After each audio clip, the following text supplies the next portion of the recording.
আমাদের যে জুলাই ঘোষণাপত্র এবং জুলাই সনদ সেটি আমরা আদায় করে ছাড়বো ইনশাআল্লাহ।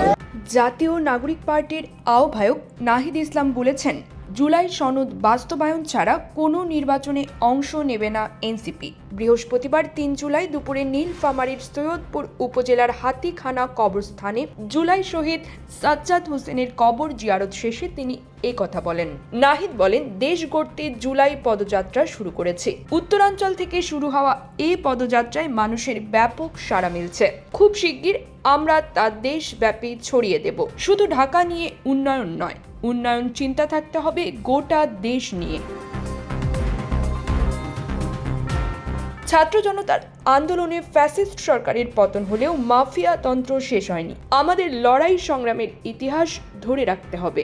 এর আগে পথসভায় তিনি বলেন, সারা দেশে পদযাত্রা কর্মসূচি ব্যাহত করার জন্য যারা কেন্দ্রীয় কার্যালয়ের সামনে ককটেল বিস্ফোরণ ঘটাচ্ছে তারা এই গণ অভ্যুত্থানকে রুখে দিতে চায়, কিন্তু মানুষ আবারও রাজপথে নামবে। আর এবার যদি মানুষ রাজপথে নামে তাহলে কাউকেই ক্ষমা করা হবে না।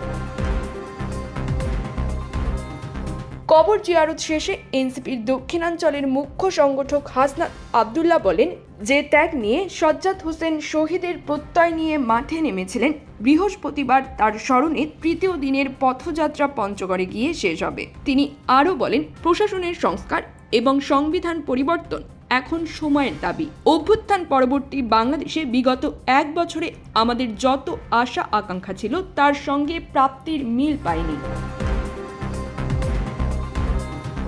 এ সময় উপস্থিত ছিলেন এনসিপির উত্তরাঞ্চলের মুখ্য সংগঠক সার্জিস আলম, সিনিয়র যুগ্ম আহ্বায়ক সামান্তা শারমিন, জ্যেষ্ঠ যুগ্ম সদস্য সচিব তাসনিম জারা, ছাত্রনেতা শাকিল চৌধুরী এবং শহীদ সাজ্জাদের বাবা মোহাম্মদ আলমগীর প্রমুখ। দোয়া পরিচালনা করেন নাহিদ ইসলাম।